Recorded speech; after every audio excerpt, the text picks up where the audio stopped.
మా ఆయన అయితే ఇంకెంతసేపు అన్నం కూడా ఇంకెప్పుడైతుంది టిఫిన్ కూడా చేయలేదు అంటే నేను పొద్దున లేచిన బట్టి పనే చేస్తున్నా. మా ఆయన అయితే అలా అంటుంది. ఏం చేయాలి ఫ్రెండ్స్, ఇలా అంటుంది. ఇక కాయలు తొందరగా పెట్టేశాను.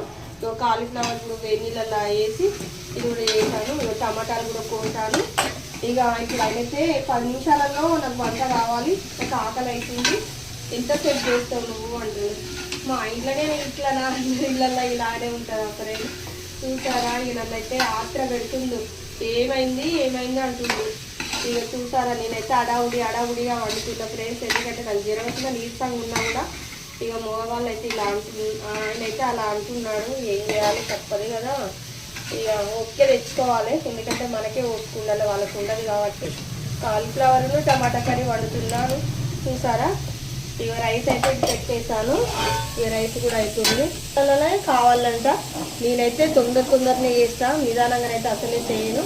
అయినా కానీ మా ఆయన అయితే ఆగుతలేడు. ఆకలి అయితే అంటుంది. నాకు ఇంకెప్పుడు పెడతా వాళ్ళం, టిఫిన్ అన్నా చేయలేదా అంటుండే. నేను లేచామంటే అయితే అసలు ఖాళీగా లేను. ఇక ఇలా ఉంటుంది మా ఇంట్లో పరిస్థితి అయితే. ఓకేనా, వీడియో నచ్చితే లైక్ చేయండి, షేర్ చేయండి. మరొక వీడియోలో కలుద్దాం ఫ్రెండ్స్.